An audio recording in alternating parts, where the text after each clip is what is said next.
Olá, bem-vindos ao C da Ciência, mais uma edição. Estamos de volta depois de algumas semanas sem programa.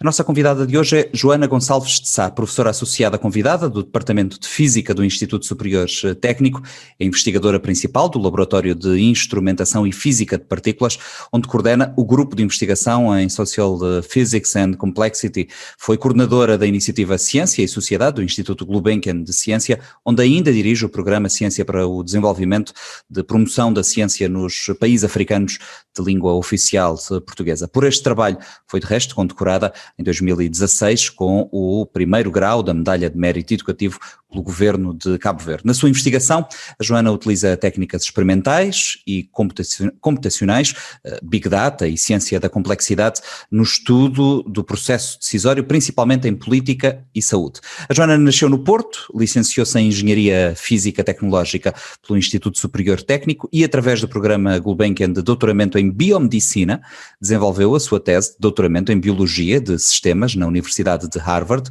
nos Estados Unidos. Recebeu em 2019 uma bolsa do European Research Council para estudar o papel dos enviesamentos do comportamento na partilha de fake news. Joana, olá, bem-vinda, obrigado, foi uma introdução grande, eu tinha dito antes de começarmos a gravar que ia abreviar, mas não abreviei nada, fiz a apresentação completa, obrigado pela disponibilidade. Vamos hoje falar, é esse o principal mote para a nossa conversa e depois veremos para onde é que ela nos leva, sobre o programa Gulbenkian de Ciência e sobre aquilo que tem sido o trabalho do Instituto Gulbenkian de Ciência em prol do desenvolvimento da ciência, em particular nos PALOP. Como é que surge este programa, a partir de que ideia e como é que ele é materializado? Este programa surge, olá, boa tarde a todos, este programa surge na sequência de uma série de programas de doutoramento que o Instituto Gulbenkian de Ciência começou a promover mais ou menos em 1993. Portanto, a ideia, o conceito era muito interessante. O conceito era tentar selecionar pessoas de várias áreas com formações distintas para as treinar, para lhes dar esse doutoramento em Ciências da Vida e Biomedicina. E então os alunos tinham um ano de aulas, isto agora é relativamente comum, mas na altura era bastante único. Tinham um ano de aulas e todas estas aulas eram dadas por professores internacionais que vinham de diferentes países, de algumas das melhores instituições do mundo, para dar aulas a esses alunos que estavam durante mais ou menos 9 meses em Portugal e depois recebiam bolsas completas para fazer o doutoramento fora de Portugal, sem a obrigatoriedade de regressar. O que é que começou a acontecer foi que alguns começaram a regressar, começaram a montar os seus próprios laboratórios em Portugal, em parte também no Instituto Gulbenkian de Ciência e muitos outros que entretanto se foram formando e esse retorno que os alunos começaram a trazer a Portugal não só desenvolveu imensas ciências da vida, acho que é muito fácil de argumentar que neste momento em termos de investigação a área em que Portugal é mais competitivo a nível internacional é exatamente na área da biomedicina, das ciências da vida, e houve um espírito de corpo que foi criado em parte porque este grupo de alunos que foram tendo uma série de gerações, em 2 diferentes encarnações, este programa acabou por ter 13 anos, portanto 13 gerações de estudantes, que se encontravam anualmente num hotel durante meia dúzia de dias para apresentar a sua investigação e para matarem saudades.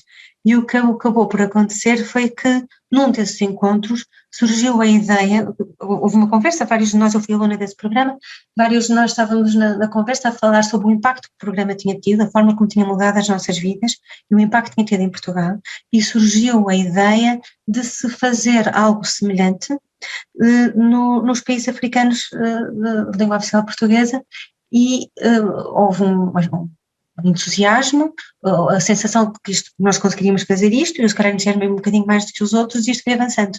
E então, com o apoio também de uma série de diretores do Instituto Gulbenkian de Ciência, primeiro do António Coutinho, que tinha sido quem tinha começado com os programas originalmente em 93, e depois do Jonathan Howard, começámos a montar um programa doutoral nos mesmos moldes. A ideia seria tentar encontrar jovens e não tão jovens promissores, que quisessem muito fazer ciência, que não conseguissem por falta de meios ou por falta de conhecimento, tê-los em Cabo Verde, neste caso, durante mais ou menos esse período, uma série de meses, ter um corpo docente praticamente todo internacional, os alunos vinham dos diferentes PALOP. Nós, por ano, nós fizemos 4 edições, por ano tivemos cerca de 200 candidaturas, portanto 800 candidatos quase no total, para um total de 50 bolsas, mais ou menos. Portanto, foi altamente competitivo, altamente selecionado. Os alunos passavam um ano na praia, quase, não chegava a um ano, também 8, 9 meses, na praia a ter aulas, com docentes, perto de 200 docentes diferentes de todos os continentes, que passavam uma semana em Cabo Verde a dar aulas a estes estudantes. No final deste período, os estudantes tinham a possibilidade de escolher com quem e em que tema é que queriam fazer as suas teses. Portanto, o máximo de liberdade possível, de liberdade académica, de liberdade científica, e o programa servia apenas para ajudar a orientar, para financiar e para lhes ir dando o apoio ao longo desse período. Portanto, isto foi possível em grande parte porque muitos dos docentes do início que se voluntariaram, todo o programa foi feito em regime de voluntariado, e muitos dos docentes tinham sido antigos alunos do programa, destes programas da Gulbenkian, ou eram amigos, portanto, de vez em quando pegavam no telefone e diziam: não percebo absolutamente nada da biologia marinha, achámos que era uma área fulcral a biologia marinha, porque todos estes países têm costas extensas e com grande potencial para o estudo. Eu perguntava: quem é que vocês conhecem que seja mesmo muito bom em biologia marinha e mesmo muito bom nesta área? E foi através desta rede de contactos que entretanto se foi formando, que nós trouxemos professores da Austrália, trouxemos professores da Polinésia Francesa, trouxemos professores do Brasil, de diferentes países africanos, para dar aulas e sem obrigatoriedade nenhuma de pertencerem a uma instituição e sem os estudantes terem obrigatoriedade nenhuma de ir para qualquer instituição. A ideia, o mais possível, foi respeitar as capacidades intelectuais dos alunos e dar-lhes o máximo de liberdade para escolher. Este programa foi absolutamente extraordinário também por essa característica e pela mobilização de pessoas da parte dos estudantes de vários países africanos de língua oficial portuguesa, mas também, como disse, a parte dos docentes. Tem ideias de quantas pessoas no total é que ao longo dos anos passaram por este programa? Do docentes deve ter sido muito perto de 200, que nós levámos à cidade da Praia. Para além de darem aulas, depois também muitos deles se envolveram noutras atividades, quer entrevistas e presenças nos meios de comunicação social, quer atividades, conferências públicas e seminários que foram dados a todo abertos, portanto, a todos os cidadãos. Houve uma integração muito fácil, muito simples também, de muitos colegas, depois até em projetos de investigação e ligação que foi feita.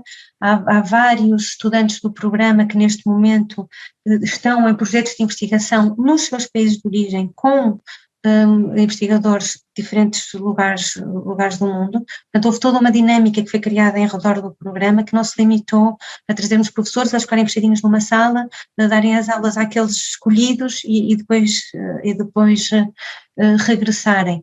Também para os alunos criou-se muito este espírito de corpo. Continuamos com esta ideia de ter encontros anuais, dos alunos das diferentes edições conhecerem uns aos outros e poderem trabalhar em conjunto e eventualmente colaborar. Alguns já terminaram, alguns estão de regresso, outros estão a fazer pós-doutoramento em algumas das melhores instituições do mundo.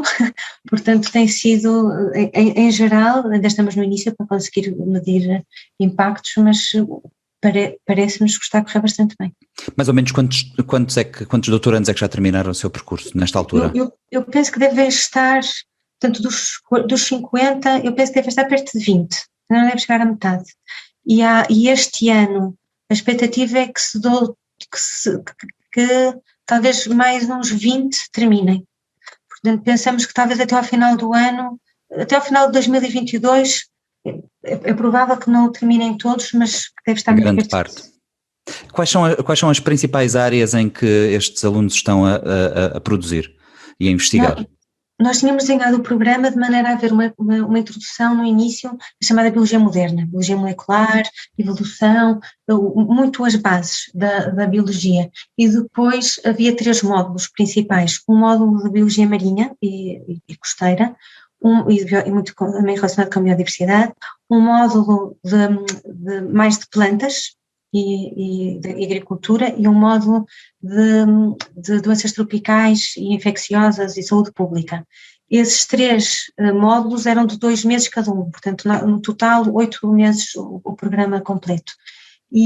Mas todos os estudantes, independentemente de terem formação em matemática, em medicina, em biologia, ou fosse no que fosse, faziam todo o programa. Portanto, todos os alunos tinham um bocadinho de cada. E houve uma série de situações até muito interessantes. Uma vez, numa visita de estudo ao INIDA, estavam-nos a mostrar como estavam a usar uns pneus para suportar os gatos, para não os magoando.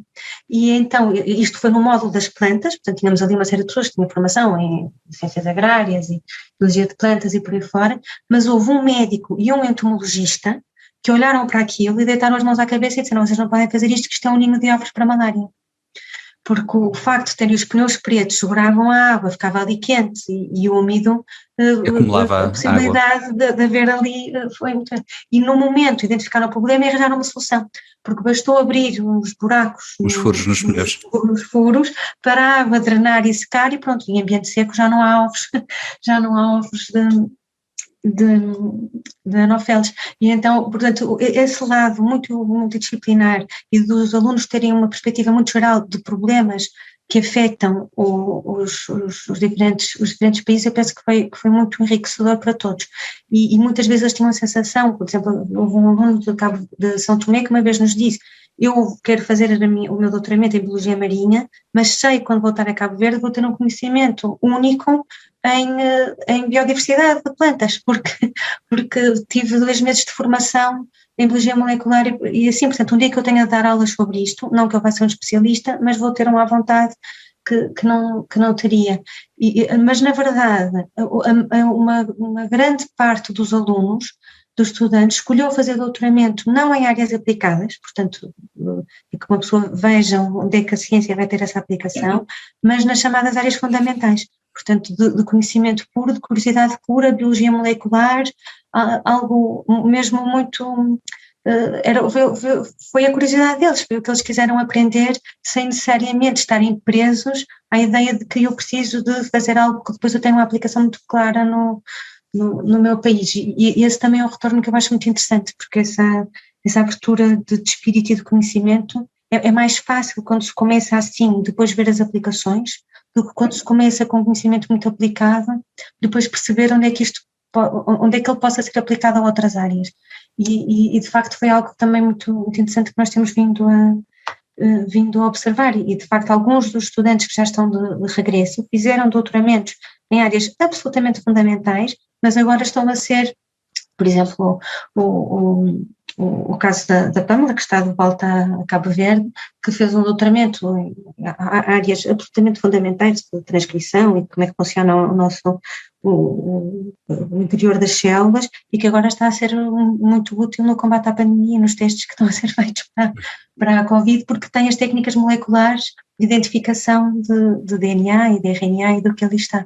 Portanto, tem o tal conhecimento essencial, precisamente. Exatamente. Que depois consegue ver onde é que ele pode ser utilizado aplicado para outras aulas. Portanto, a Pâmela Borges, que já está de regresso, é um desses exemplos muito interessante.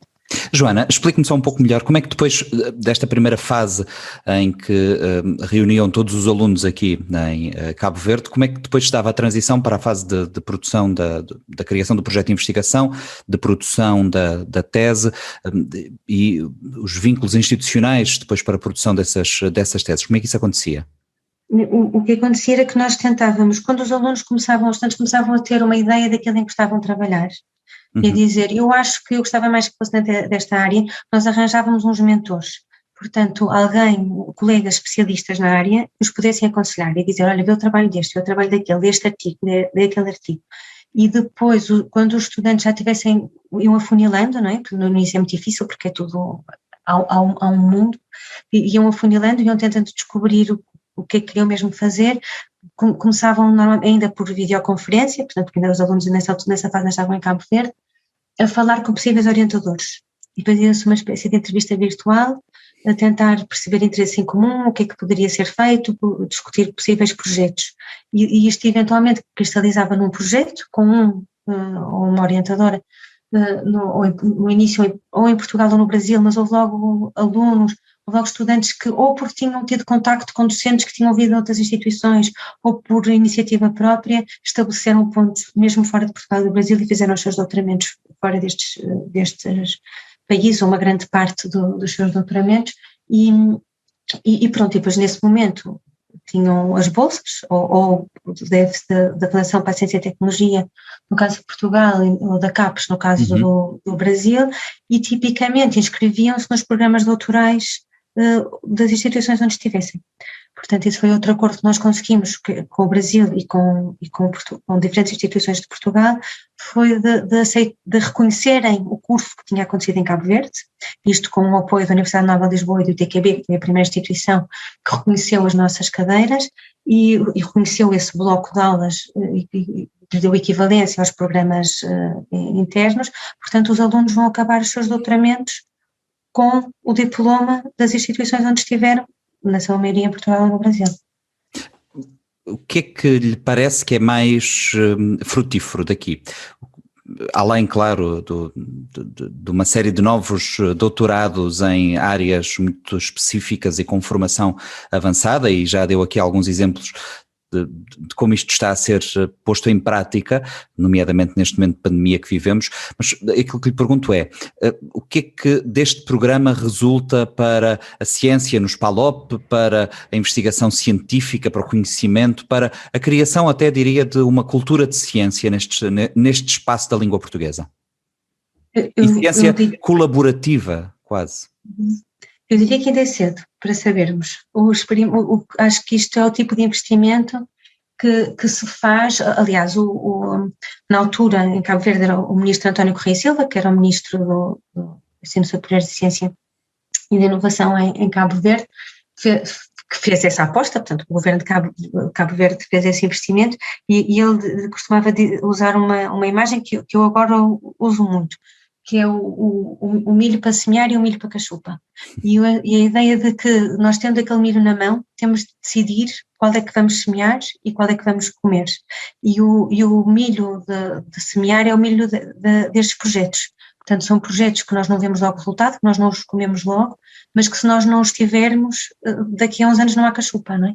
Portanto, esse lado de pensar a médio prazo e de fazer um investimento cuidado na expectativa desse retorno, é o que este programa, eu penso que significa e que vai significar para os PALOP. Neste momento, por exemplo, o que nós já sabemos é que houve agora um concurso, foi a primeira vez que a Gulbenkian, a Fundação Carlos Gulbenkian, não o Instituto, fez um concurso para apoiar projetos de investigação nos PALOP e eu penso que dos 9 aprovados, 5 são antigos alunos do programa. E desses, penso que são 3 em Cabo Verde. Se conseguirem levar os projetos até ao fim, o dinheiro que vão trazer para Cabo Verde, portanto são praticamente 150 mil euros por estudante, vai ser superior a todo o investimento que já tinha sido feito. Portanto, só do ponto de vista económico, o atrair de financiamento externo paga o investimento que é feito inicialmente, portanto esse investimento inicial. Isso também foi verdade nos programas em Portugal. Ao fim de muito pouco tempo, em financiamento competitivo europeu, os programas estavam pagos. O dinheiro que tinha sido trazido para o país já superava em muito o que tinha sido posto inicialmente nas bolsas. Os outros efeitos, em termos de população cada vez mais informada, mais conhecedora, são sempre muito difíceis de aferir, mas todos os estudos mostram em geral que quanto mais informada e mais educada é a população, maior é o desenvolvimento, também a diferentes níveis. Para os próprios estudantes é algo que lhes muda a vida, portanto a nível individual é muito enriquecedor e nós tentamos potenciar isso com esta rede que se vai criando e que já está a gerar outros projetos. Portanto, já há filhos e netos do programa de professores que vieram dar aulas e que com isso estabeleceram colaborações e conseguiram seus próprios financiamentos independentes. Portanto, já está a haver um lado para além disso. O que é que vai chegar à sociedade, para além deste processo mais lento que é dado pelo conhecimento em si? Já há várias iniciativas. O programa, a certa altura, por exemplo, começou-se a perceber que havia países dos quais nós conseguíamos, de facto, selecionar alunos com relativa facilidade e países onde era muito mais difícil, onde tínhamos que começar mais cedo. Portanto, o programa começou, por exemplo, com uma iniciativa de ensino experimental das ciências nas escolas, que está a decorrer em Cabo Verde, que se chama Labinabox, e que agora está a ser ampliada para São Tomé e para Angola. Já é o trabalho da Leonor Ruivo, que me vai substituir na direção do programa e que já está à frente da coordenação de todas essas iniciativas, que tenta promover o ensino da ciência, do espírito crítico, da curiosidade, do ir resolver a níveis muito mais novos, nas escolas secundárias. E, ao mesmo tempo, estamos a desenvolver outro projeto que se chama Labina Suitcase, que é uma espécie de laboratório portátil, laboratório de biologia molecular portátil, que possa caber numa mala e ser levado quer pela investigação de trabalho de campo, quer pelos próprios cientistas que queiram regressar e não têm infraestrutura. E então tivemos um financiamento muito grande da farmacêutica, da família da Fundação Merck. A farmacêutica Merck já tinha sido uma das patrocinadoras do programa, e estas malas, a ideia é mesmo abrir-se e ter ali um kit que possa fazer testes de PCR quer para doenças, quer fazer análises na água, quer ter um laboratório de ensino montado em que alunos universitários possam começar a aprender as técnicas de biologia molecular mais avançadas a baixo custo. Portanto, e depois os estudantes que começam cada vez mais a ter muitas iniciativas. A Universidade agora Atlântica no Mindelo está a trazer, já levou uma série de ex-alunos do programa até para fazer gestão e comunicação de ciência. Houve o Next Einstein Forum do próximo Einstein, vai sair da África, já teve, penso que pelo menos 3 embaixadores que eram alunos do programa, 2 das quais até tiveram umas iniciativas muito interessantes da African Science Week em Cabo Verde. Portanto, a própria criatividade dos alunos e a vontade de fazer tem dado origem a uma série de outras iniciativas paralelas, porque quando se escolhem bem as pessoas, não é? E nós achamos que em geral isso correu bastante bem, temos tido alunos excelentes, mesmo fora de série, e o sucesso do programa e o facto de todos eles terem conseguido ir para os laboratórios que queriam, mostra isso, porque depois os próprios investigadores já andavam à procura dos estudantes e queriam levá-los e ficar com eles, e nesse sentido acho que está a correr de facto muito, muito bem. Aquilo que se segue, Joana, a este programa, pensa que é exatamente isto que me disse, este tipo de outros projetos, se calhar mais pequenos no seu alcance, mas mais dirigidos a situações específicas? Eu acho que agora vai ficar nas mãos da Leonor, e ela dirá para onde é que os gostaria de levar. Acho que coisas que nós temos falado, de interesses que tem havido, há uma pena muito grande do projeto ter terminado, o programa doutoral ter terminado, e até por parte das instituições. Eu acho que haveria muita vontade que voltasse a aparecer. Estas coisas fazem-se sempre também pela visão de política e pela visão de políticos. O programa na altura teve o apoio da CPLP, de todos os países da CPLP, mas foi muito feito, por exemplo, no caso de Cabo Verde, por causa da visão de António Reis Silva, e no caso de Portugal, por causa das pessoas que na altura estavam também à frente de diferentes instituições. E não havendo essa continuidade, vontade, deixe-me só para percebermos isto, a continuidade ou o regresso de um programa deste com mais edições depende de vontades políticas e da congregação de uma série de vontades, não é? Um programa partilhado por um espaço tão grande depende da junção de muitas vontades políticas e não só. Não só, é um programa foi um programa que foi feito numa altura de crise em Portugal e na Europa, e daí por consequência também em Cabo Verde, e foi um programa de juntamão. Nós acabamos por fazer, foram quase 3 milhões de euros, entre bolsas, apoios vários em bens, as viagens dos professores, que nós todos, que vinham mesmo de todo o lado, e que a quem nós pagávamos, as pessoas eram voluntários, mas nós pagávamos a deslocação e as despesas de alojamento, também com o apoio da Embaixada de Portugal, da Cooperação Portuguesa, e foi mesmo, houve uma ajuda da Cooperação Portuguesa, houve uma ajuda da Unesco, houve uma ajuda da América, houve uma ajuda de uma série de outras empresas, houve uma ajuda de diferentes estados, houve o trabalho voluntário todo que foi dado por muita gente, e houve muita vontade dos estudantes, houve muito boa vontade das universidades, e com isto houve esta junção de vontades que permitiu que acontecesse. Seria útil, diria eu, que houvesse programas com o mesmo modelo noutras áreas, desde, por exemplo, gestão de águas e recursos marinhos. Acho que era algo que poderia fazer muito, muito sentido.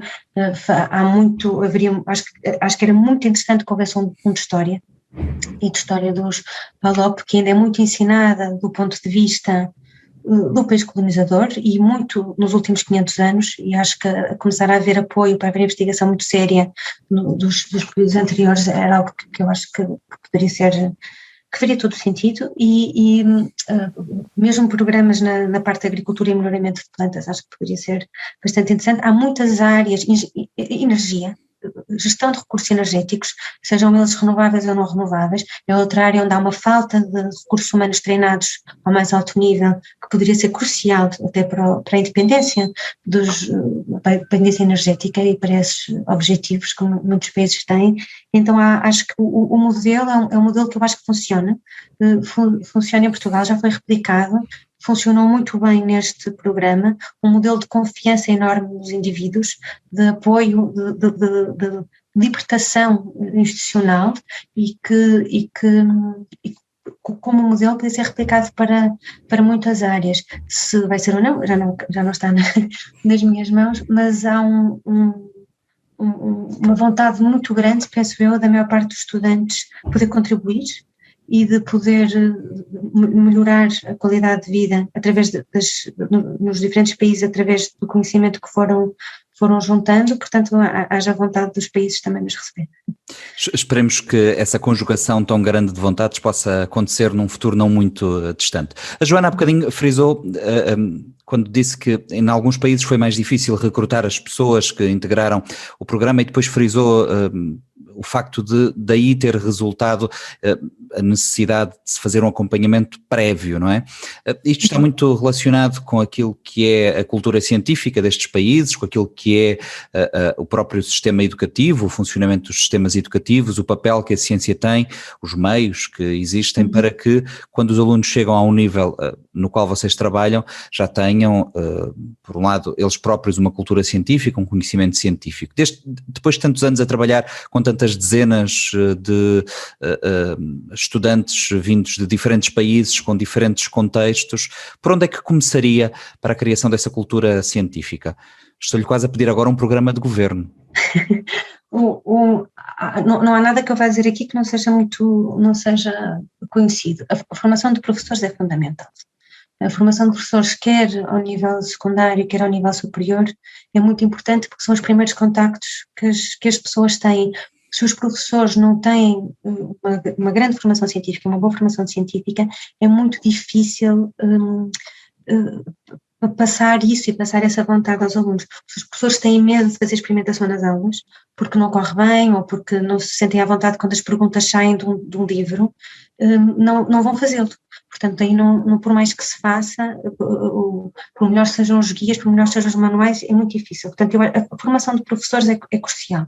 E quando nós quisemos desenvolver este kit do Lab in a Box, foi muito no sentido de facilitar o ensino experimental e torná-lo tão simples e tão barato que os próprios alunos não tivessem medo, porque de partir material, de estragar, nós até tentámos que o máximo possível as experiências não precisassem de material nenhum.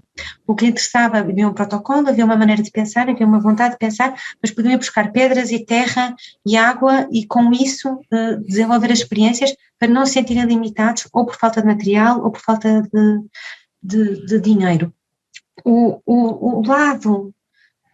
Há um lado muito, isto também mais uma vez tem sido identificado, são muito importantes, sem dúvida, as ciências sociais e o ensino das ciências sociais nos PALOP, mas tem havido uma preponderância dada a estas áreas. Eu penso que primeiro pela questão financeira, porque são cursos mais baratos, e depois potencialmente por uma questão de preconceito. Portanto, dos alunos, e os alunos em Portugal afrodescendentes referem muito isso, que são dirigidos para cursos de humanidades e que lhes é dito de forma mais explícita ou menos explícita que os cursos de ciências não são necessariamente para elas, que limita as gerações e o potencial. Nós trabalhamos agora muito com a Câmara de Oeiras, eu agora também me estou a afastar destes projetos, mas tínhamos um projeto através do Instituto Público de Ciência que continua a decorrer muito grande com a Câmara Municipal de Oeiras, e as escolas secundárias que têm mais afrodescendentes em Portugal, tipicamente deixam de ter oferta de ciências a partir do 9º ano, o que faz com que ou é preciso uma força de vontade enorme para estarem disponíveis para apanharem 2 autocarros, se for preciso ir para outra escola, ou de facto as pessoas acabam por escolher também porque está mais próximo de casa, os amigos vão para ali e pronto. Portanto, há todo um sistema que limita o ensino das ciências por diferentes razões que são difíceis de isolar. Mas depois, na prática, nós sabendo da importância que o ensino científico e as chamadas STEM têm no desenvolvimento dos países, se este investimento não é feito, é muito difícil de combater, é muito fácil perpetuar dificuldades ou atrasos pré-existentes. Portanto, a questão de haver uma formação de professores muito forte que possa apoiar os alunos a depois seguirem essas áreas, seja no estrangeiro, seja onde for, eu acredito que faria muita diferença. E permita-me só sublinhar algo que diz que me parece muito relevante, que é começar logo no secundário. Ou até antes, não é? Ou até antes, eventualmente. Porque o que nós sabemos um bocadinho da investigação é que as crianças são todas curiosas e são todas cientistas até ao 5º ano, 5º, 6º ano. E depois, quando começamos a dar nomes às coisas, a chamar isto química, a chamar isto física, a chamar isto biologia, é quando começam a desinteressar. Porque é difícil, porque não é bem dado, porque não percebem, por diferentes razões. Mas até uma certa idade, até ali aos 12, se nós não dissermos isto é ciência, se nós não dissermos isto é matemática, o interesse, a curiosidade é inata e é praticamente universal. Depois, ali, nós sentimos muito que os alunos perdem a partir do 9º. Quando chegam ao 9º ano já é tarde. Porque ou eles foram apanhados pela curiosidade e pela vontade, e essa curiosidade, essa vontade, essa vontade de fazer ciência pode perfeitamente ser levada para todas as ciências, quer dizer, não tem de ser específico para as ciências, para as engenharias, para as matemáticas e por aí fora, mas essa curiosidade, essa vontade de saber perde-se ali relativamente cedo. Portanto, quanto melhor for a formação de professores no básico e no secundário, eu diria que maior a probabilidade dos alunos depois conseguirem escolher bem os cursos superiores, bem no sentido dos seus interesses e desenvolverem todo o seu potencial. Não serem condicionados por nenhum outro fator a não ser a sua própria vontade e os seus próprios interesses. Joana Sá, muito obrigado por esta meia hora, confesso que já não tenho noção exata de quanto tempo é que estamos a conversar. Agradeço essa disponibilidade e desejo boa sorte, até breve. Igualmente, obrigada. Foi assim que concluímos mais um C da Ciência. Estamos com o encontro marcado, ou ficamos com o encontro marcado para a próxima semana, à mesma hora, aqui nas páginas de Facebook da Rádio Morabeza e do Expresso das Ilhas.